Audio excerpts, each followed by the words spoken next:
Hazlo en grande, Keren, por favor. Karen, perdón. Sí, ahorita.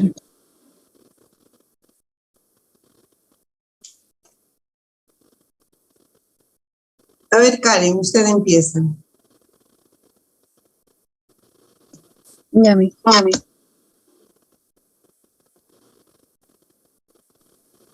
Buenas noches, profesora, compañeros todos. En esta oportunidad, a mi grupo nos ha tocado exponer sobre eclampsia.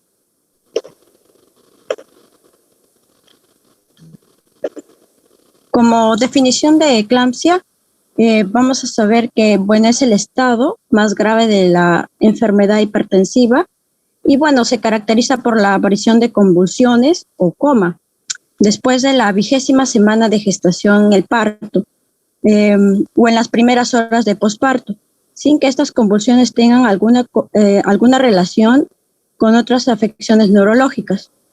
Bueno, dichas convulsiones generalmente presentan embarazadas que han pasado por la preeclampsia, una etapa anterior de la enfermedad que no fue controlada a tiempo y evolucionó desencadenando, bueno, la eclampsia. Vamos a tener 3 definiciones según 3 autores. Según Suchor, bueno, nos dice que es la aparición de convulsiones tónico-clónicas generalizadas. Esto es un tipo de convulsión que compromete todo el cuerpo. No son causadas por epilepsia u otros cuadros convulsivos en una paciente de este grupo, no esta gestante. Según William, nos dice que es el inicio de convulsiones que no pueden atribuirse a otras causas en una mujer con presencia de preeclampsia. Se conoce como eclampsia a las crisis convulsivas que son generalizadas y pueden aparecer antes, durante o después del trabajo de parto. Según Brown y Lubarsky, nos dicen que se denomina así a la presencia de convulsiones en pacientes preeclámpticas que no pueden ser atribuidas a otra causa. La eclampsia es una emergencia obstétrica con alto riesgo de materno-fetal y es el punto culminante de la hipertensión del embarazo. Vamos a ver que en la fisiopatología, en cuanto a la fisiopatología, va a existir un trastorno funcional de múltiples sistemas orgánicos, que vamos a tener el sistema nervioso central y el sistema hematológico, hepático, renal y cardiovascular. En términos generales, el nivel cardiovascular va a existir un vasoespasmo generalizado. Entonces, con resistencias vasculares aumentadas que va a provocar un aumento del trabajo del ventrículo izquierdo con aparición pulmonar donde se va a disminuir. En el sistema hematológico va a ocurrir una importante disminución del volumen plasmático. Miranda, no sé si usted está compartiendo lo que está explicando porque ha pasado a la etiología. Está compartiendo la etiología.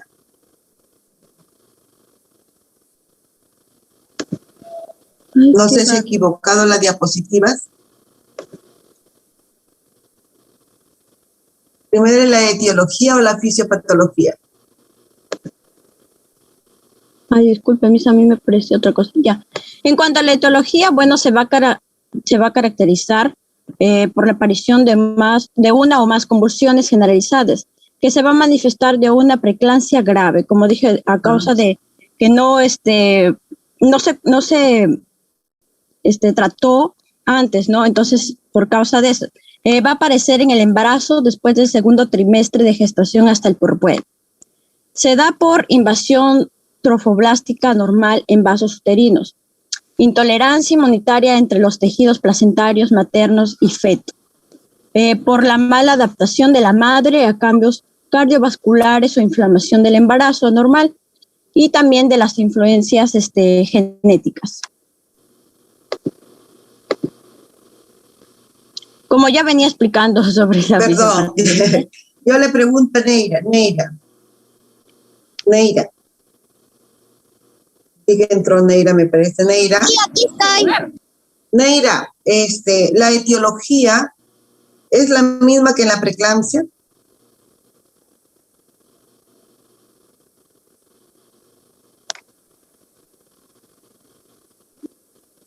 Discúlpeme, no la escuché. ¿Podía volver a repetir? Le digo que si la etiología de la eclampsia es la misma que en la preeclampsia, es la misma de la preeclampsia. Sí, Miss. ¿Por qué? Porque resulta de que la eclampsia es un caso de severidad de la preeclampsia, Miss. Claro, no, sino que la etiología, ahí que lo mencionan, es para hacer recordar y es para especificar prácticamente, ¿no es cierto? Pero en sí es, ¿no?, consecuencia de lo que es la preeclampsia, ¿no? Diga por favor, Miranda. De patología, bueno, se desconoce. Como dije, ha sido atribuida a una coagulopatía y disposición de la fibrina, así como a la encefalopatía y la hipertensiva. Bueno, aquí en la fisiopatología también el riñón estará afectado por su bajo flujo sanguíneo, que esto va a llevar a una baja tasa de filtración glomerular con un aclaramiento del ácido úrico disminuido. Según lo que yo había leído, para que puedan descartar o saber sobre la fisiopatología, nos dicen que en algunas autopsias se han hallado daño hepatocelular, hematomas, edemas y hemorragia cerebral. Esto se da, bueno, por medio de los cambios activos de la resistencia cerebrovascular al nivel de las arteriolas. El flujo cerebral permanece constante a una presión de perfusión de 60 a 120 de milímetros de mercurio, todo gracias a su mecanismo de autorregulación cerebral. Es sensible a los cambios de presión sanguínea. Por favor, si activan su cámara. Ya mismo. Las ponentes.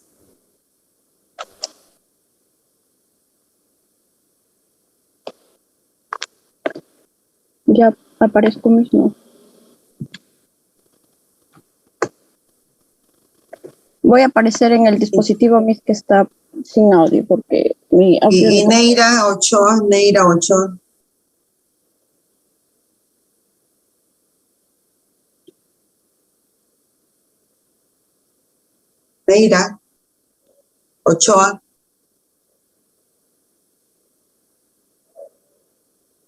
Sí, Miss, ahorita prendo mi cámara. Como estaba mencionando, Ochoa, estoy esperando, Neira. Disculpe, Karen. Esto hace retrasar que... Saben que todas, cuando mínimamente las que están exponiendo, pues tienen que activar su cámara, si no, ¿cómo?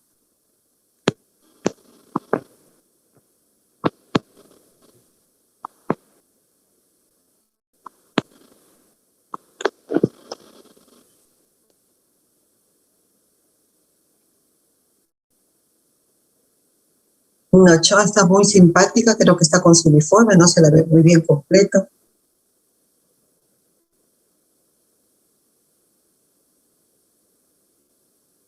Neira.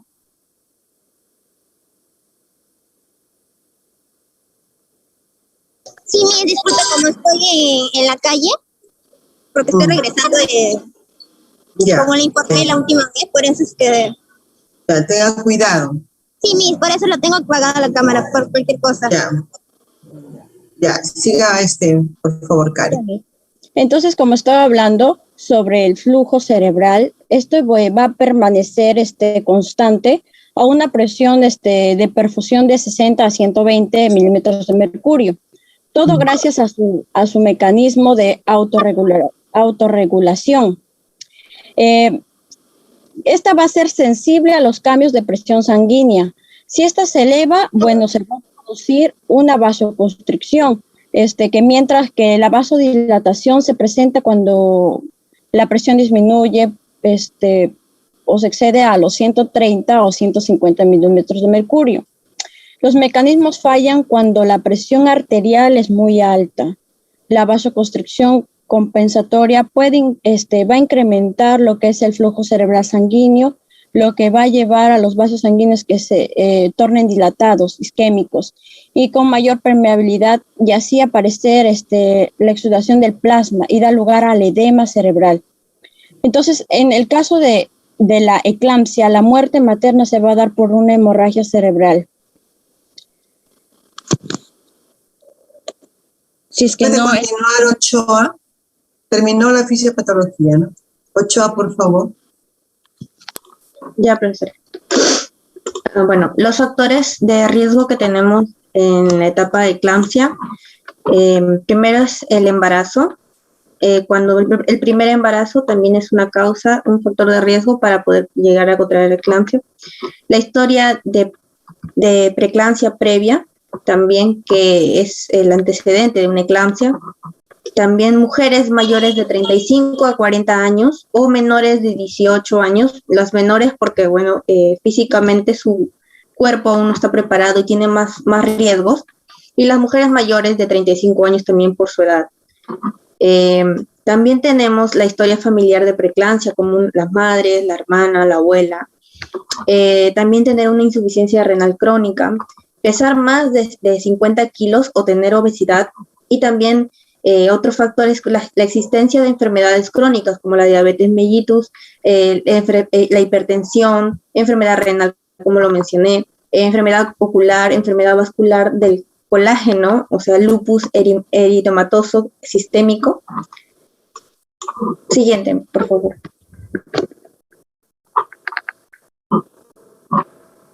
Luego tenemos los signos y síntomas, que se caracteriza por un cuadro de convulsiones y coma.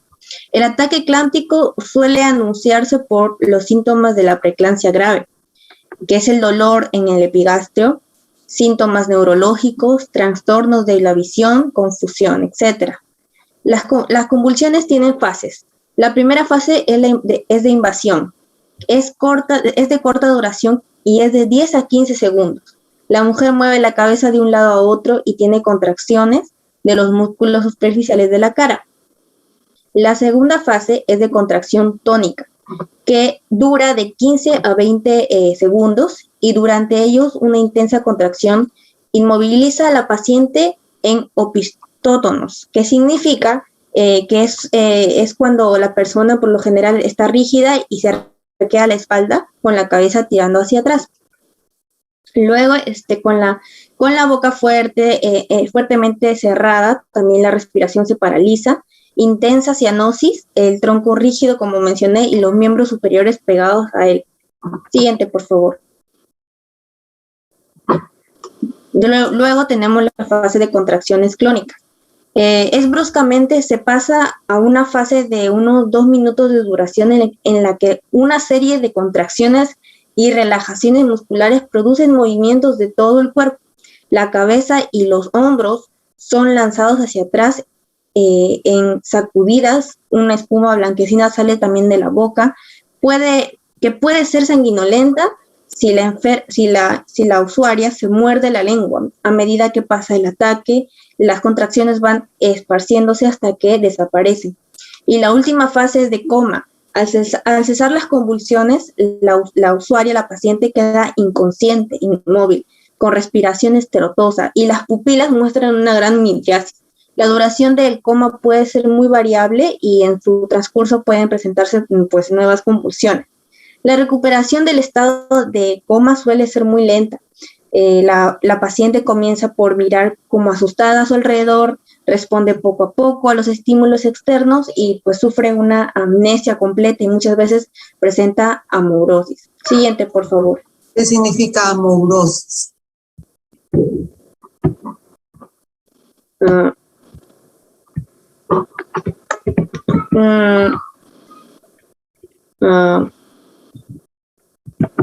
No recuerdo muy bien, creo que es cuando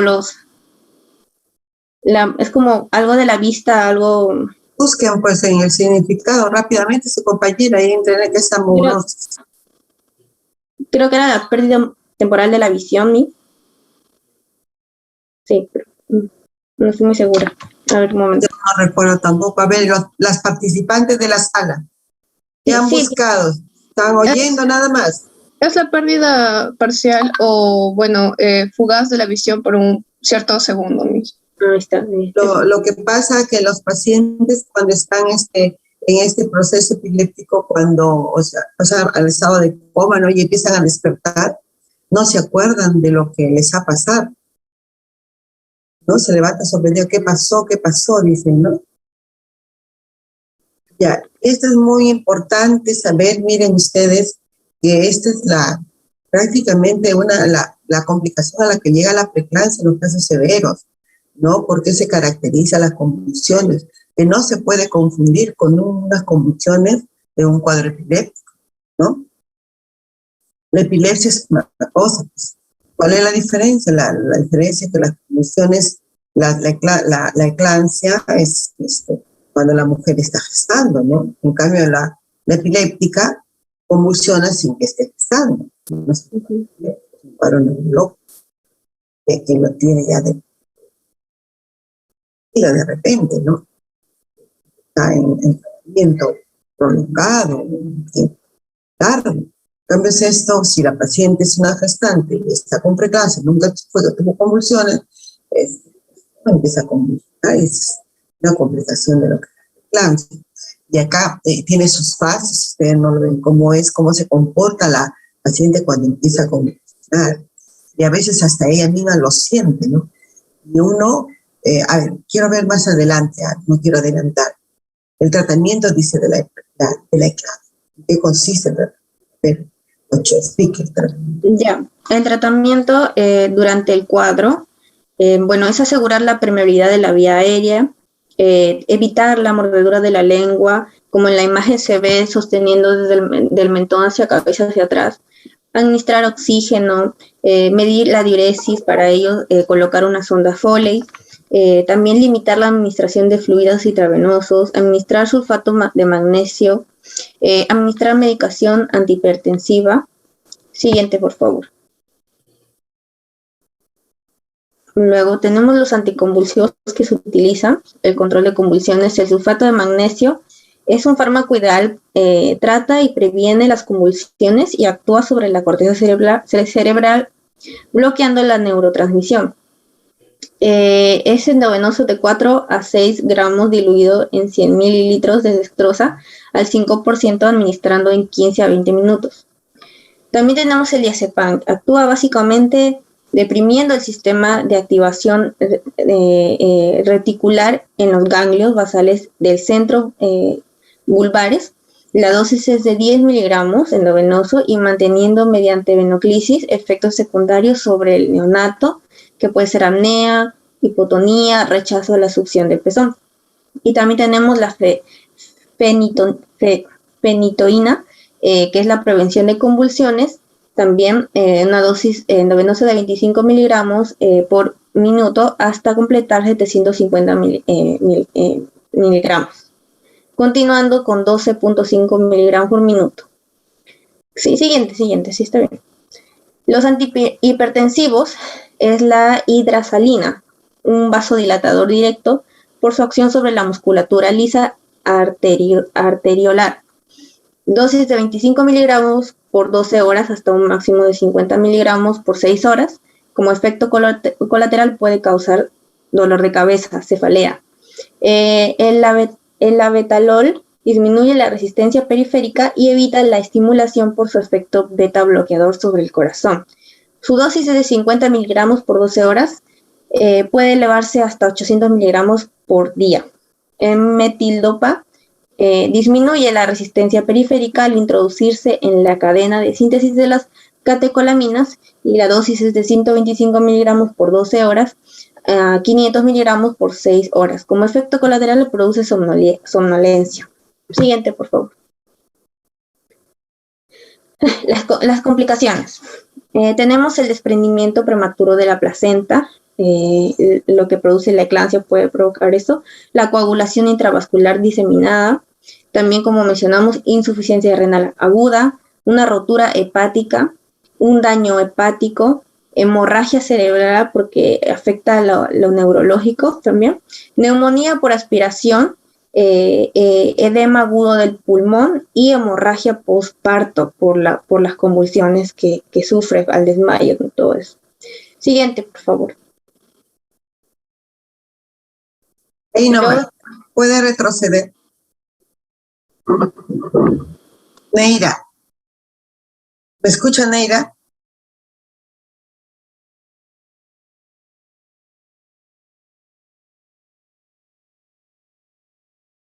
Neira.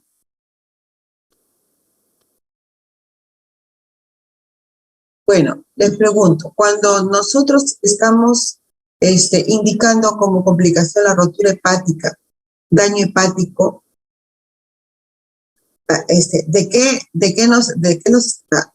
nos estaremos refiriendo?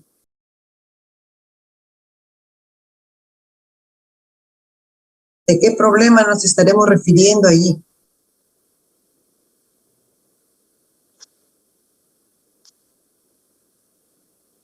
Yo le invito al grupo de síndrome de Gel, que en también cuanto habla del daño hepático, bueno, esto va a ser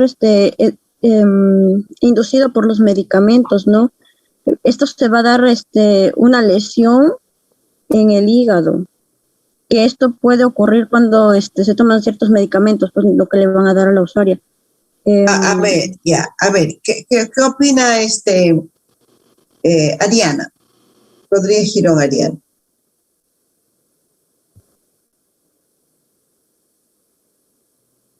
Sí, profesora, disculpe, ¿puede repetir la pregunta? Mi internet está entrecortado. La rotura hepática y el daño hepático que está mencionado como complicación de la eclampsia, ¿qué nos indica esto? ¿Por qué se puede estar produciendo este problema? ¿Por qué se puede producir también? No necesariamente cuando está en eclampsia se puede dar.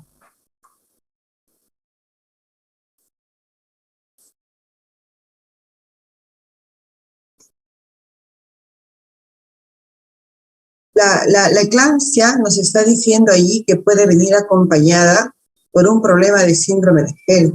La rotura hepática, o sea, el daño hepático, está relacionado con el síndrome de Gel, que es la otra complicación del cuadro severo de preeclampsia. O sea, fíjense ustedes, el síndrome de Gel puede venir acompañado con síndromes compulsivos, ¿no? Ya muy bien le dije, retroceda, por favor. Cuando ustedes mencionan, por decir, retrocede.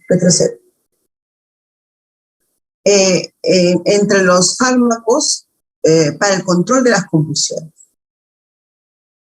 Si la paciente en ese momento es una preeclampsia que ingresa, ¿sí? O los signos y síntomas de la preeclampsia, hay la presión alta, tienes cierta cefalea, nada más, ¿no? ¿Qué pasa?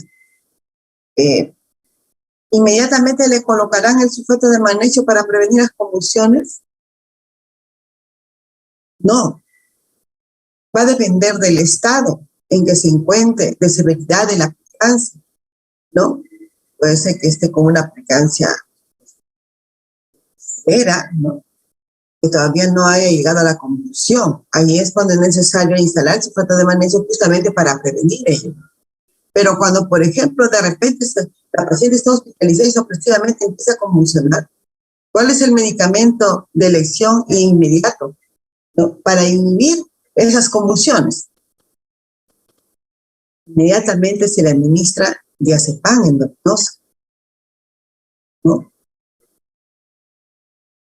Para calmar las convulsiones. Luego ya si esa paciente pues empieza ese cuadro convulsivo, ya empieza también inicia inmediatamente, se le instala sulfato de magnesio. Muchas veces la paciente puede estar recibiendo sulfato de magnesio por la severidad de la preeclampsia y empieza a convulsionar. Ahí usamos el diazepam. Ya, el sulfato de magnesio es para prevenir y el diazepam actúa, básicamente deprime rápidamente, ¿no? inhibe rápidamente la convulsión. Y eso la enfermera tiene que tener presente siempre en su coche de medicamentos de emergencia. En una preclámptica tiene que tener a la mano su diazepam. No debe de faltarle su ampolla de diazepam y listo ahí con su jeringa para, en el caso que se desarrolle un cuadro común.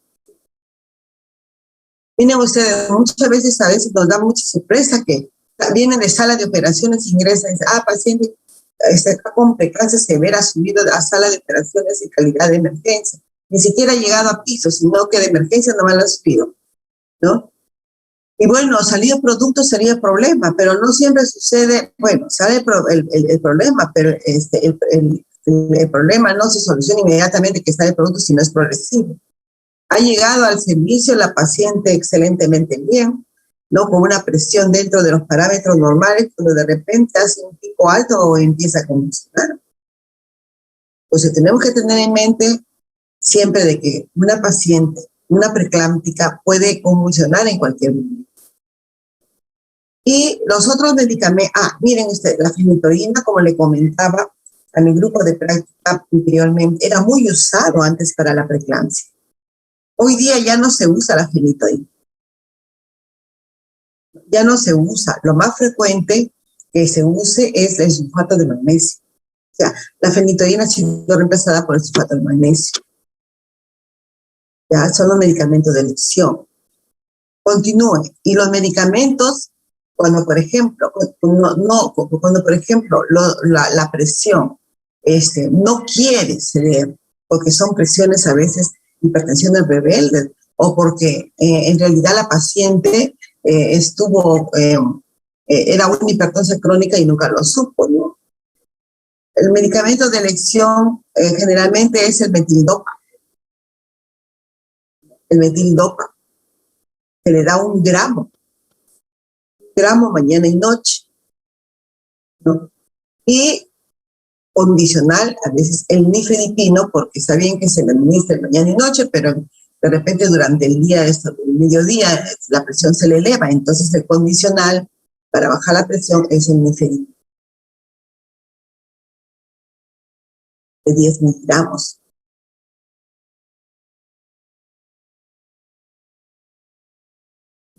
Entonces, a ver, continúa, ya puede continuar, Neira. Sí, Por favor, usted explique los diagnósticos de enfermedad. Recordemos de que ella es una eclámptica, ya te está presentando el cuadro convulsivo. Entonces los diagnósticos tienen que estar dirigidos a eso. Ya. Ok, entonces, en el primer diagnóstico hemos considerado lo que es la perfusión tisular periférica ineficaz, que lo hemos llegado a relacionar con lo que es el vasoespasmo generalizado y evidenciado por lo que es el aumento de la presión arterial, ¿no? Como intervenciones hemos puesto lo que es el control de la presión arterial cada 30 minutos y pues los signos vitales, todos los signos vitales, lo que es la temperatura y eso, pues, ¿no? Vigilar los signos premonitorios, en eso tenemos, como se ha hablado antes, las fotoxias, la tinnitus, el epigastralgia, la cefalea y la hiperreflexia.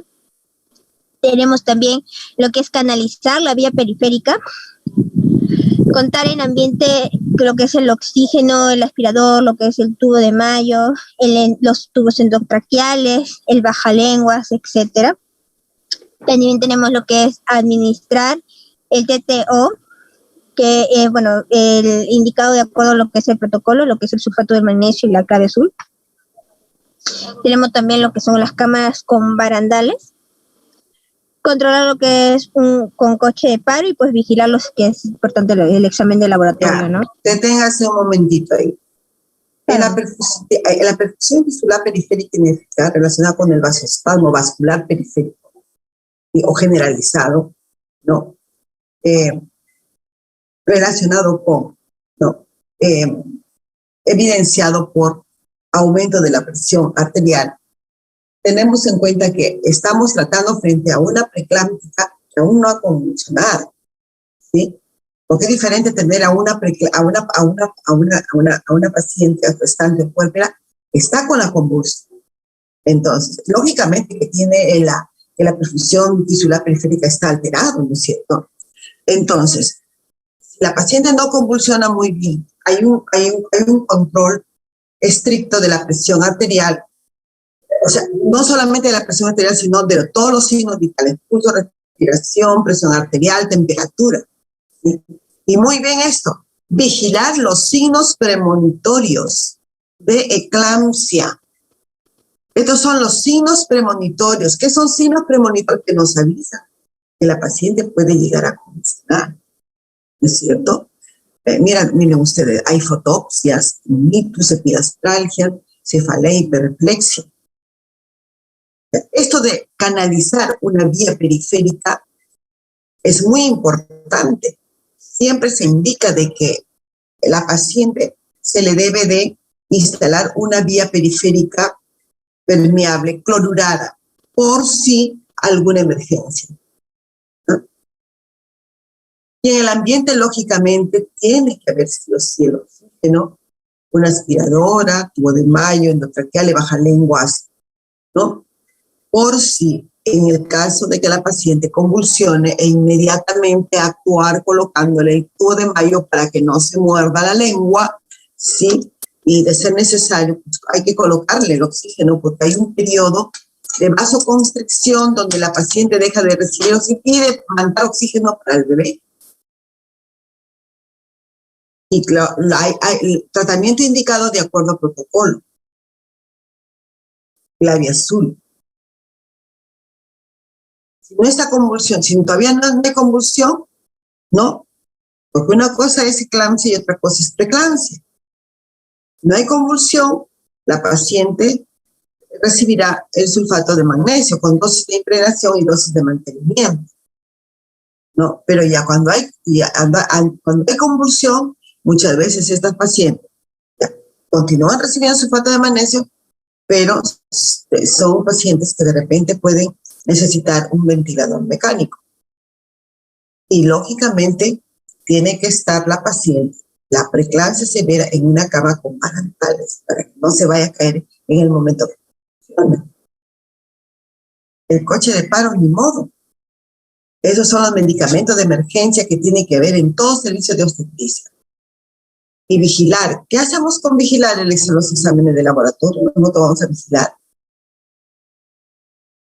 No sería vigilar, sino no efectivizar que los exámenes de laboratorio se realicen, o efectivizar los exámenes de laboratorio, es decir, preocupándonos porque en realidad laboratorio venga, tome las muestras de laboratorio necesarias que se necesita porque están en constante control, o lo que se llama el control de la batería de preeclampsia, el TGO, TGP, LDH, las bilirubinas totales, fraccionadas, ¿no? Ya, a ver, continúa, por favor. Ok, entonces de aquí tenemos lo que es el exceso de volumen de líquidos y electrolitos, que lo hemos llegado a relacionar con lo que es la retención renal de sodio y agua. Si me permite, en una eclampsia muchas veces no está dematizada. A ver, continúe el siguiente diagnóstico. Sí, claro. Este para una preeclampsia severa está bien. Luego tenemos lo que es el riesgo de alteración de la diana materno-fetal. Y pues lo hemos relacionado con la complicación en el embarazo. Okay. Entonces, en intervenciones tenemos lo que es el control de funciones vitales del materno-fetal, lo que es importante, el control prenatal, educar sobre también los signos de alarma sobre la enfermedad hipertensiva del embarazo, a fin de que la paciente pueda reconocer y acuda a lo que es al centro de salud de cualquier momento, ¿no? Enseñar a la paciente lo que es lo importante de cumplir con lo que es el tratamiento indicado. Tenemos también lo que es el reposo absoluto. Tenemos lo que es... Perdón, disculpe que la interrumpa. Si ustedes ponen en riesgo de alteración del diado materno-fetal relacionado con complicación en el embarazo, ¿cómo así? Eso yo no entiendo. Se supone que la paciente está hospitalizada, ¿no? Sí. ¿O no? Porque es claro, porque tiene preeclampsia ya. Ya, es cierto que hay riesgo de que se lesionen la madre y el niño. relacionada con la complicación del embarazo. ¿Cuál es la complicación? Eclampsia. La eclampsia. Sí, sí. ¿Se refieren a eso? Ya, controlar las funciones vitales, perfecto. ¿Y por qué el control prenatal?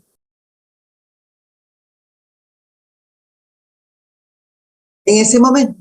¿Por qué es que educar sobre los signos de alarma de la hipertensión?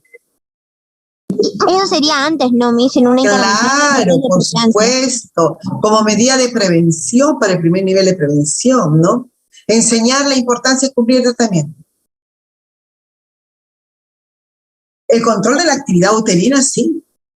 Los latidos cardíacos fetales, los movimientos fetales.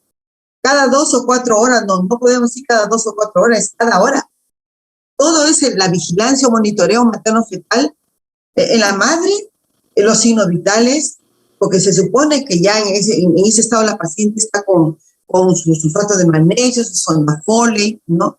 Tenemos que vigilar o monitorear los signos y síntomas de toxicidad por el sulfato de magnesio, la presencia de contracciones uterinas, la presencia de flujo vaginal o fluido vaginal, que puede ser, por decir, la sangre, porque ellas, recuerden que este trastorno de hipertensión, y sobre todo cuando ha convulsionado, puede tener un problema de desprendimiento prematuro de placenta, ¿no? Entonces hay que monitorizar todo eso.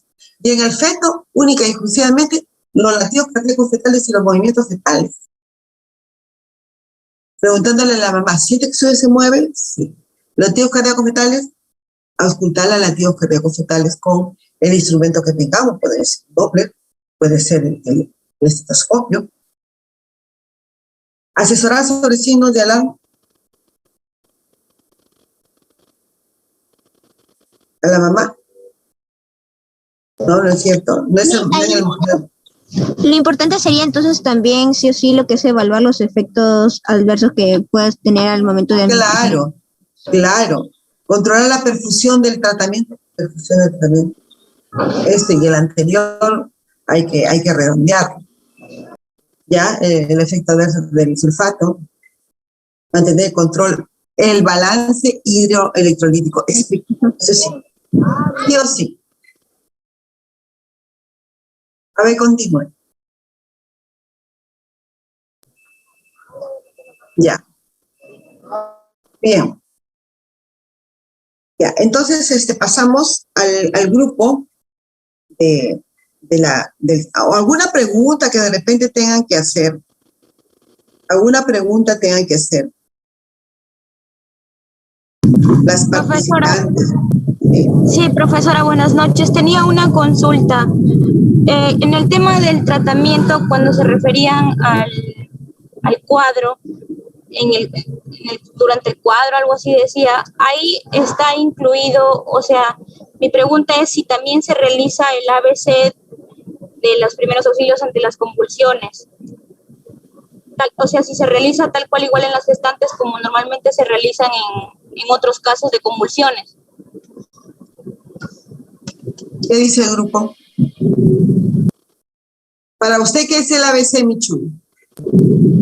El ABC de los primeros auxilios, cuando el A se refiere el aperturar las vías aéreas, el AB es lo que es la respiración, el breathing, que está en inglés, y el C que es para controlar lo que es la circulación, si es que tiene pulso, y a la vez también canalizar una vía, como lo habían mencionado en las intervenciones. Sino que quería saber si en este tipo de convulsiones también era igual como en lo que no es normalmente cuando una persona tiene convulsiones, se realizaba el mismo tratamiento durante el cuadro.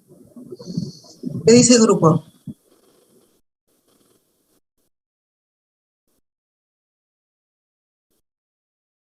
Bueno, creo que en este caso, por lo que las convulsiones se dan en el embarazo, que son muy diferentes a las convulsiones de una persona común que no está embarazada, los medicamentos, el tratamiento debe ser un poco más cuidadoso y seguro también para el feto, para que no tenga riesgos. Pero si fuera una urgencia, que yo sepa, que yo he leído, mejor dicho, sí, pues tienen un kit que tienen que alcanzar los médicos para poder asegurar que no llegue a un cuadro grave.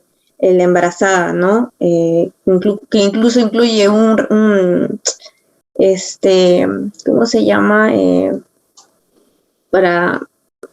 ¿Cómo se llama? Para revivir a las personas si es que llegan a un... Es un paro cardiorrespiratorio, RCP. El RCP es diferente. Sí, yo... Uh-huh. Es el resto. ¿Qué opina usted, Michun?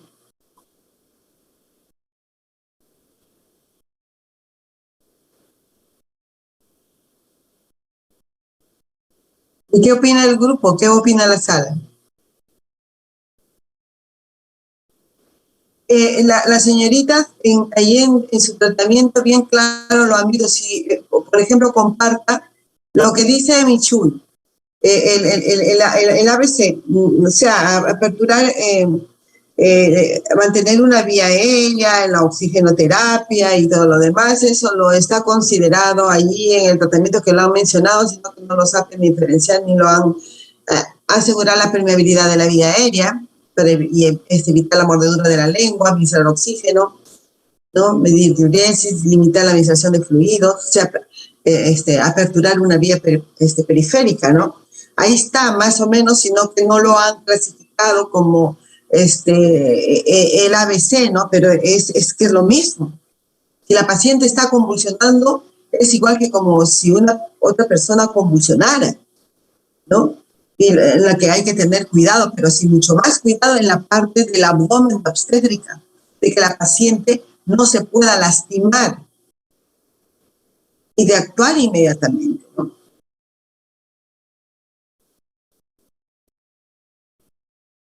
Y una persona que convulsiona, cualquier persona que convulsiona también se utiliza diazepam. En la gestante también se utiliza diazepam inmediatamente apenas convulsiona. La diferencia en la otra persona epiléptica que convulsiona, que se le administra diazepam, no se le va a administrar sulfato de magnesio. Se le somete a un tratamiento especial que a base de los medicamentos, generalmente ellos reciben la fenitoína, ¿no? Como un tratamiento prolongado a largo tiempo o de por vida, ¿no? Por ejemplo, a nosotros nos llegan pacientes epilépticas desde su adolescencia. Entonces, estas pacientes epilépticas con el embarazo pueden exacerbar su cuadro y pueden convulsionar.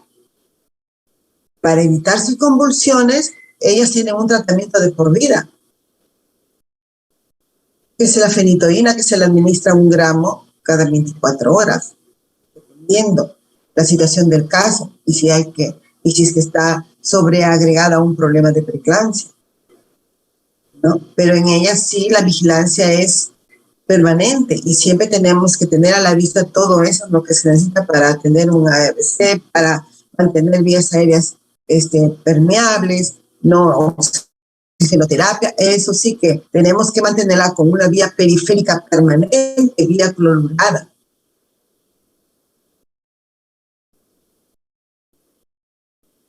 ¿Alguna otra pregunta?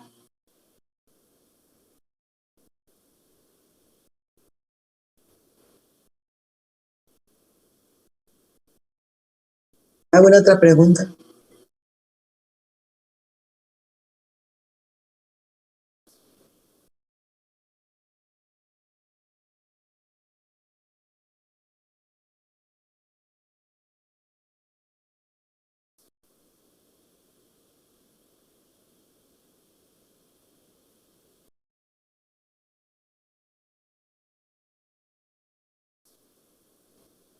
Bueno, paso ya. Sí, profesora, ya estoy. Nosotras compañeras Miranda Calle, Ramos Rodríguez.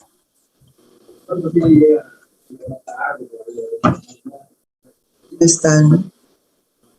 Solamente usted tendrá nota del tema.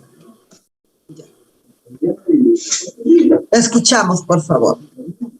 Esta es la diferencia entre el síndrome de Gel como complicación y la eclampsia, ¿no? Ya, escuchamos. En cuanto a la definición del síndrome de Hell, es el mecanismo exacto de la alteración biológica o fisiológica en pacientes con síndrome de Hell. No ha sido claramente definido la inadecuada tolerancia inmunitaria. Resulta en la alteración de la invasión trofoblástica fetal y ocurre en el primer trimestre del embarazo. Esto conduce a la función placentaria con isquemia y producción de sustancias aún no identificadas. Finalmente se produce vasoconstricción generalizada. Esta complicación multisistémica del embarazo se distingue por el trastorno hipertensivo y tiene sus siglas en inglés que, como vemos, es H de hemólisis, que significa la descomposición de los glóbulos rojos, L por las enzimas hepáticas elevadas y LP del conteo bajo de las plaquetas, de los glóbulos blancos. No, plaquetas. Plaquetopenia, presenta baja concentración Plaquetas de plaquetas. Sí. Eso, no confunda con glóbulos blancos. Ocurre del 0.5 a 0.9% de todos los embarazos, de 10 a 20% de los pacientes con preeclampsia y eclampsia. Bueno, esta disminución de conteo de plaquetas está asociada a la aparición de graves complicaciones perinatales e incremento de la mortalidad materna. Las complicaciones obstétricas como estas pueden pasar por alto en la práctica clínica, generando situaciones de alto riesgo tanto para la madre como para el embrión, por lo que se debe tener en cuenta su sintomatología y simbiología, dada que las dificultades en el diagnóstico diferencial. La etiología es una grave complicación de la preeclampsia y severa eclampsia, como ya mencioné, con serias repercusiones para la madre y el feto. Las diferentes teorías propuestas comparten que en el inicio del proceso de la enfermedad es el daño en la capa íntima endotelial causado por mecanismos aún inciertos, pero asociados a alteraciones en la presentación, complejos inmunes y en la misma hipertensión. Los factores genéticos también desempeñan un papel fundamental. Al parecer, ciertos genotipos maternos y fetales confieren un riesgo aumento de presentación y desarrollo del gen. En cuanto a los factores de riesgo, tenemos que se da mayormente a las multíparas, a las que son avanzadas, a las de raza blanca, embarazo término o pretérmino avanzado y mujeres con hipertensión arterial.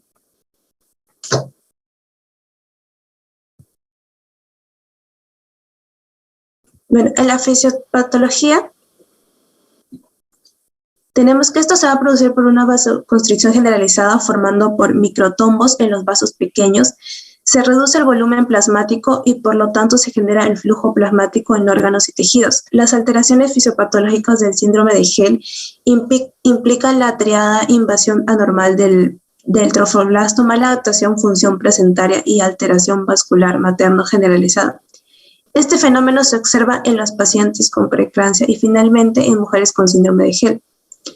La placenta es un factor predisponente para padecer preeclampsia, síndrome de Hell, y se ha observado mayor expresión genética placentaria en pacientes con síndrome de Hell. Se sugiere que los hallazgos de genes hacen pensar que el síndrome de Hell es una alteración diferente, pero se requieren más estudios para confirmar o descartar esta aseveración. Además, hace poco se observó con frecuencia alélica portadora de polimorfismo de los receptores genéticos de glucocorticoides. Fue significativamente mayor en los pacientes con síndrome de Hell, en comparación con pacientes sanos o con preeclampsia severa.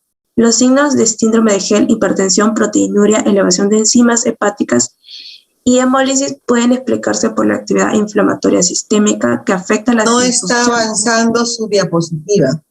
No, me sigue en la fisiopatología. Ya.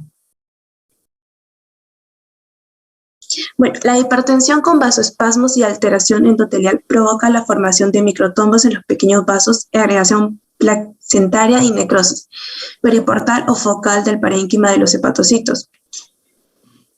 Otra característica de esta fisiopatología del síndrome de Hell es los heterogéneos del flujo sanguíneo en los pequeños vasos.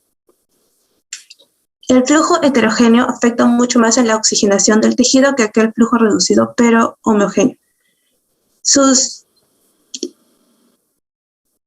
colaboradores estudiaron la perfusión en la microcirculación de pacientes embarazadas sanas y con preeclampsia severa y con síndrome de Gel y demostraron con técnicas modernas que la microcirculación sublingual no se encuentra alterada en pacientes con embarazos normales o con preeclampsia severa. Sin embargo, en quienes tienen síndrome de Gel se altera la perfusión capilar. Bueno, en cuanto a los síntomas, los signos y síntomas, tenemos la visión borrosa, la cefalea, las náuseas, vómitos e indigestión, dolor epigástrico, parestesia, sensibilidad en el abdomen y en el pecho, dolor en la parte derecha superior lateral, dolor en el hombro, el respirar fuerte, sangrado y sensación de hinchazón. Otros signos o síntomas menos comunes son la ruptura de la cápsula hepática con hematoma hepático secundario, la coagulación intravascular diseminada y la insuficiencia renal aguda. Algunos pacientes con síndrome de Gel en estado temprano pueden ser mal diagnosticados, aumentando el riesgo de la morbilidad e insuficiencia hepática. En cuanto al diagnóstico del síndrome de Gel, se basa en la presencia de una mujer. Retroceda un poquito. Retroceda. Acá como que falta especificar como signos muy importantes el dolor del epigastro es cierto. El dolor en el epigastro, creo que caracteriza el dolor a nivel del epigastro. Hay distensión abdominal, hay ictericia. El paciente se vuelve histérico, amarillo, al igual que la orina. Hay mucha sensibilidad en el abdomen y el pecho, si es cierto. El dolor en el hombro es lo característico. Es lo característico. El sangrado en el síndrome de Gel, sangrado, ¿por dónde?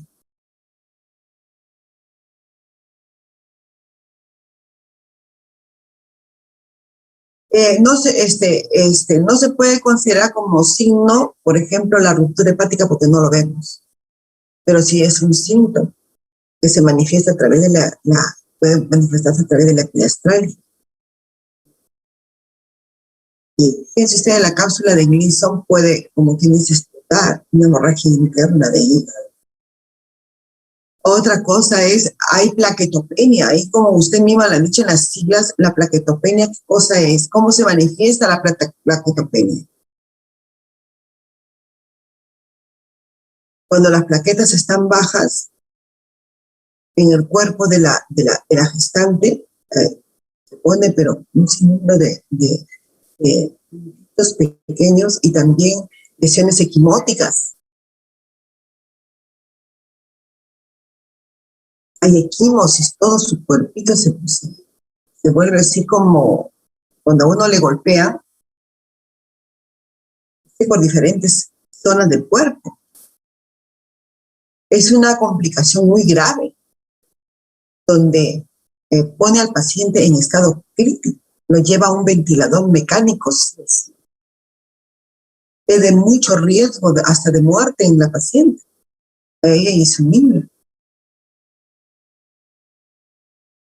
Y que puede llegar a la convulsión también, puede convulsionar. Se pone en un estado de coma a estas pacientes, la máxima complicación a la que puede llegar.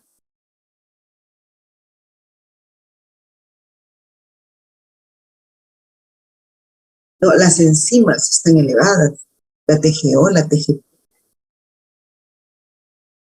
Las plaquetas es importante para la acumulación de sangre. Hemorragia interna y a la vez se manifiesta externamente. Se edeman, las pacientes se edematizan, se llama nasarca, un edema generalizado.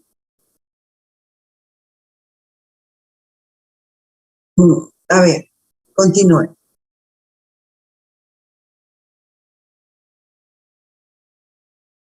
Continúe. A ver. Diga.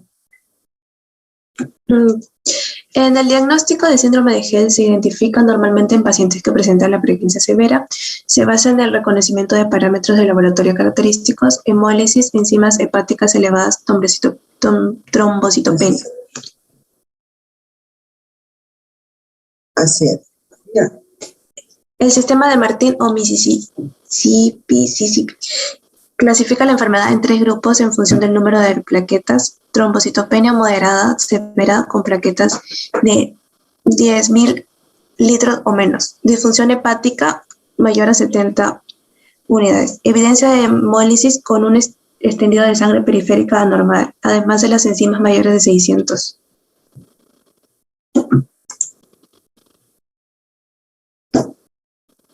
En el diagnóstico diferencial, el síndrome de Gell puede ser confundido en ocasiones con otras enfermedades que afectan el embarazo, que tienen diferente tratamiento y pronóstico. Estas son el hígado graso del embarazo o la trombocitopenia del embarazo. El hígado graso puede resultar difícil diferenciarlo del Gell, ya que ambos ocurren en el mismo marco temporal de la gestación y comparten características clínicas y analíticas. La hipoglucemia nos orienta a hígado graso, que se confirmaría con la prueba de imagen y la biopsia. La trombocitopenia del embarazo ocupa el 75% de las causas de la trombocitopenia en la gestación y no se acompaña de otras alteraciones analíticas, como el reencuentro plaquetario, que tiene un curso benigno y desaparece sin tratamiento en los 2 primeros meses del puerperio. Otras entidades no relacionadas con el embarazo y que pueden ser confundidas con el Gell son púrpura trombocitopenia autoinmune, brote lúpico, síndrome antifosfolípico, síndrome hemolítico urémico, púrpura trombocitopenia trombótica y algunos procesos infecciosos del hígado y de la vía biliares. En cuanto al tratamiento, el parto es la única terapia definitiva. En casos clínicamente leves, el enfoque recomendado es esperar y vigilar hasta después de la semana 34 para permitir la maduración completa del desarrollo del feto. En casos severos, el parto debe completarse inmediatamente entre las 24 o 48 horas como máximo, acelerando la maduración del pulmón fetal, con la que administra la corticosteroides. Uso antihipertensivos como nifedipina o la betalol, que sirven para estabilizar la presión arterial a corto y largo plazo. Es de acción inmediata. Y sulfato de magnesio, que causa dilatación microvascular central y periférica al tiempo que reduce la resistencia vascular sistémica. Perdón, para sintetizar, o sea, son todos los fármacos que se utilizan en la preeclampsia, ¿no es cierto? Y esto. A ver, retroceda algo que me haga recordar, no sé qué iba a decir. Retroceda un poquito. A ver, y cuando dice el parto es la única terapia definitiva, el parto no es tratamiento. No, sería la finalización del parto es sí o sí, así el niño tenga 6 meses, 5 meses, acá la vida de la madre está en juego. Así el niño está en buenas condiciones intraútero, pero que sea un prematurito. Lamentablemente tienen que dar finalización al embarazo. Y el síndrome de Gell. Y no van a esperar, si da tiempo para que maduren los pulmoncitos del bebé, lamentablemente la vida de la madre es la que tiene. Continúe, ahora sí. En cuanto a las complicaciones, este síndrome tiene complicaciones maternas y fetales. Entre las maternas, las principales vienen a ser la insuficiencia renal, insuficiencia hepática, sepsis, edema pulmonar, hemorragia cerebral, que es la causa más importante de la muerte materna y se correlaciona directamente con el aumento de la tensión arterial sistólica y no tanto de la diastólica, lo que cambiaría el paradigma de hacer tanto énfasis en las cifras diastólicas como el nivel de la actuación para el inicio del tratamiento antihipertensivo. Tenemos las neurológicas, que es la hemorragia cerebral, edema cerebral, cardiopulmonar, edema pulmonar, derrame pleural, derrame pericárdico, shock, renales, glomerulendotelio, necrosis cortical, insuficiencia renal, síndrome nefrótico, hematológicos, hipervolemia, trombocitopenia, hemólisis microangiopática, coagulación intravascular diseminada, hepáticas, trastornos funcionales, hemorragia subcapsular, rotura hepática, oculares, desprendimiento de retina, placentarias, insuficiencia placentaria. Y en cuanto a las complicaciones, en el síndrome de Hell se dan todas esas situaciones. Es lo peor que puede llegar a tener una gestante o una puerta. Miss, disculpe, pero para llegar al síndrome de HELP es cuando desde un inicio en la preeclampsia no lo tratan, ¿verdad? Por supuesto. O sea, no ha ido a control prenatal, pues ha tenido la hipertensión. Ustedes saben que la presión arterial no causa problemas, pero ya causa problemas cuando en realidad está en una situación pues delicada, ¿no? Empieza con la cefalea, tinnitus, visión borrosa, cuando está a punto de convulsionar, y si es que solamente llega a eclampsia. Pero hay pacientes que no pueden llegar a primera eclampsia, sino directamente resultan llegando con síndrome de HELP.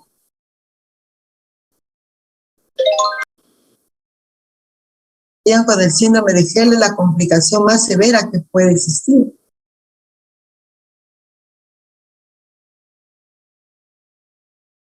Cuando dice ahí complicaciones, ¿qué me dijo? Perdón, disculpe, no le... ¿Qué me dijo? Para llegar al síndrome de HELP, desde que tiene preeclampsia, no, o sea, para poder llegar hasta ese momento no debe tratarse, porque me parece que yo leí que en la eclampsia llegaba una persona que no se trataba la preeclampsia. Claro, lógicamente, que no se trata. Y cuando llegan al hospital pacientes para detectar si tiene preeclampsia o no. Nunca, ya llegan con el problema. Y cuando llegan a los establecimientos de salud a controlarse, difícilmente, ¿no es cierto? Tienen que estar siguiéndolas. Y las que llegan a ese cuadro son las que no pues están acostumbradas a ir a los controles prenatales, ¿no? La gente que vive en la sierra, que está acostumbrada a atenderse el parto en casa. Y nunca pues, han tenido un control, no saben la cabeza que le está doliendo, o que se hinchó las piernas, o que el estómago se hinchó, corresponde o es un signo de un problema de complicación del embarazo, por HELP o por preeclampsia o por HELP. Algunas incluso llegan en estado ya de shock, ¿no? De coma, está de coma, convulsionando. Y salen por obra y gracia del Espíritu Santo, que se recuperan algo, pero perdiendo a la criatura. Y no solamente a pretérmino, llegan a término, casi para finalizar ya el embarazo. O supieron que tenía presión alta y dejaron ir a sus controles. Y el cuadro se complicó más, ya llegan cuando se sienten mal.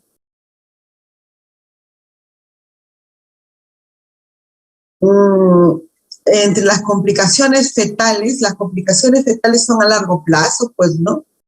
Porque mientras esté con la presión alta, el niño va a tener retardo de crecimiento intrauterino, no porque le dio la eclampsia va a tener retardo, porque le dio en ese momento el gel, la eclampsia es que en ese momento tiene retardo de crecimiento intrauterino, no. Esto ya se vino dando mucho tiempo antes.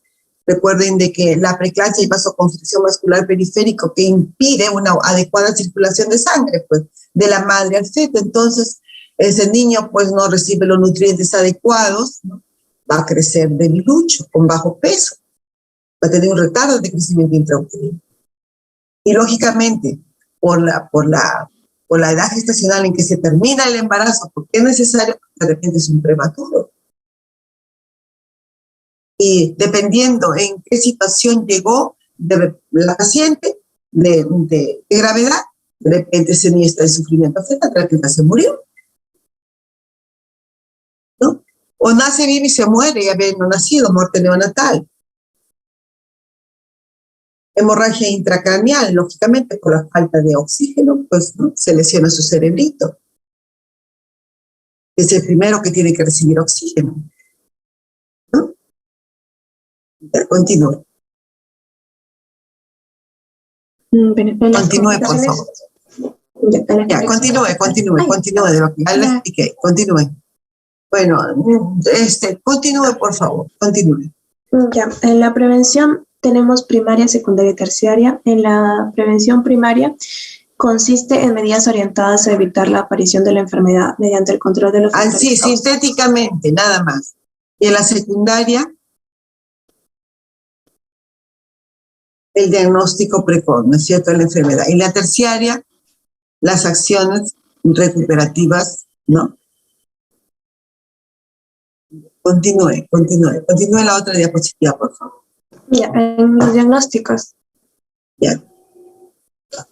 tenemos el riesgo de perfusión tisular cerebral ineficaz relacionado con la coagulación intravascular diseminada y el exceso de volumen de líquidos relacionado con el mecanismo de regulación comprometidos evidenciado por la alteración de la presión arterial.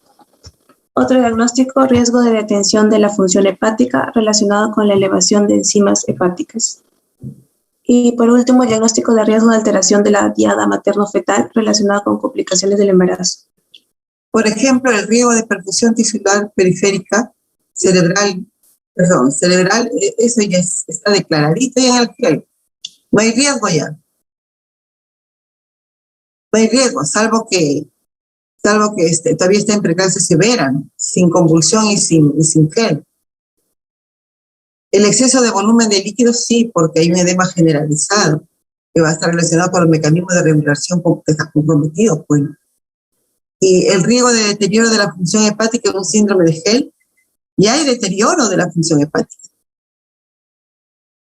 Si las enzimas hepáticas se encuentran elevadas en un síndrome de gel, ¿hay o no hay deterioro? Cuéntenme. Sí, ¿Hay o no hay? Sí, no es cierto, ya está el deterioro.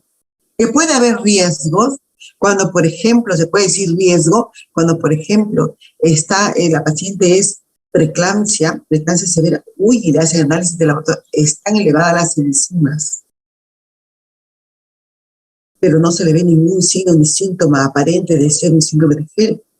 O sea, no hay distensión, no hay epigastralgia, no hay ictericia, todo eso, ¿no? Ahí sí, el riesgo es de deterioro de la función hepática, porque está presentando las enzimas elevadas. Pero si ya está declarado el gel, ya hay deterioro, ¿no es cierto? Y también el factor relacional, porque las enzimas estén elevadas. ¿Me dejo entender? Todas esas situaciones que se presentan. Y, por ejemplo, si la paciente está con las enzimas elevadas, sin manifestaciones clínicas del gel, que hay riesgo de alteración de la diada materno-fetal. Pero suponiendo que ya está con el gel, está el cuadro ahí, severo, ya hay alteración de la materna. Ya hay, ¿no es cierto? O sea, el planteamiento de los diagnósticos no significa que sean mal, no, si es también lo que pasa es aclarar en qué situación se encuentra la mamá, ¿no? Esta. ¿Qué más? ¿Qué más? Las intervenciones. Ya. Ahí nomás, por favor. Ya nomás, eso lo pueden leer. Voy a tomar asistencia ya. Ya es tarde como para ustedes y para mí también, porque tengo que continuar. A ver. Aliaga. Presente, profesora. Arangurí. Presente, profesora.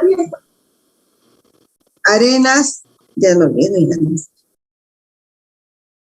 Arriola Vázquez. Presente, profesora. Benítez González. Presente, profesora. Blas Rodríguez. Castillo Ruiz Noelia. Chigne. Corcuera. Presente, profesora, buenas noches. Profesora, disculpe, Castillo Ruiz, presente. Es que mi taxi está malogrado y se demora en prender el volumen, el audio. Cruz Villanueva. Enrique Benítez. Presente, profesora, buenas noches. García Ramírez, buenas noches. Presente, García profesora. Ramírez. Guillén. Presente, mis buenas noches. Buenas noches. Gutiérrez Alzugaray.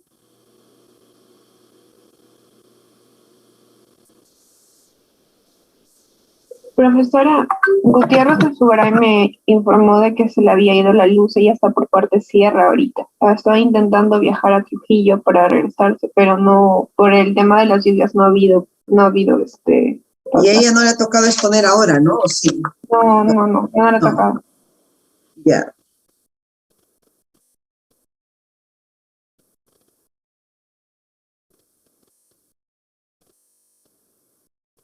Gutiérrez Ruiz. Presente, mis buenas noches. Gutiérrez Yaicate. Presente, mis buenas noches. Buenas noches. Fulca Córdoba, Judith. Presente, mis buenas tardes. Buenas noches. Luján Sánchez Jorge, si lo vi que ingresaba. Jorge. Maco Araujo.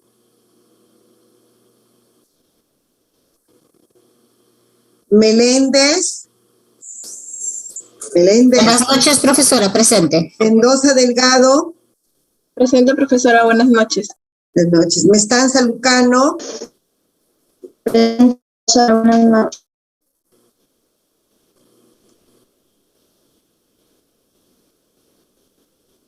Michuy. Presente, profesora, buenas noches. Miranda Calle. Miranda. Y Miranda Calle ingresó. ¿Está?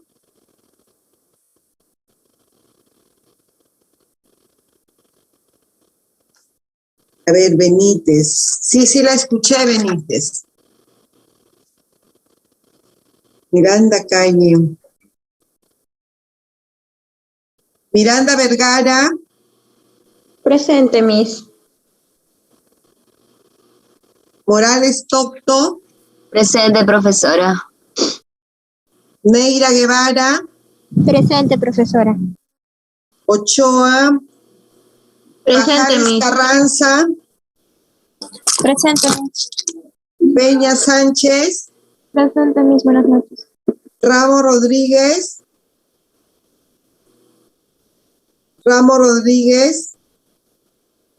Rivera Calderón. Presente, profesora. Rivera Mego. Presente, profesora. Rodríguez Girón. Presente. Roncal. Presente, mis buenas noches. Rosales Saldaña, buenas noches. Rosales Saldaña.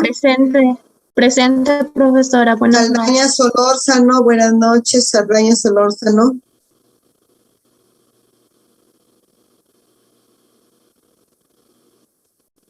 Saldaña Solórzano.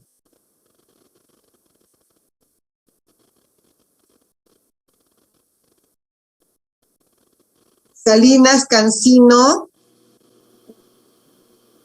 Presente, Salina. mis buenas noches. Ya decía, porque se demora la que entró. Santa María. Presente, Miss. Buenas noches. Y buenas noches. Y Saburú García, ¿no? Ya. Ya pues, chicas. Nos estamos viendo mañana. Profesora, disculpe, profesora Graciela, una consulta. Mañana entonces el grupo de placenta previa va a exponer también, ¿verdad? Sí. Mañana continuamos. Ya, mis, muchísimas gracias. Ya. Hasta luego, profesora. Buenas noches. Ya, hasta luego. Buenas noches, profesora. Hasta Buenas mañana. noches. Gracias, Hasta luego. profesora. Luego, Buenas noches. Buenas noches.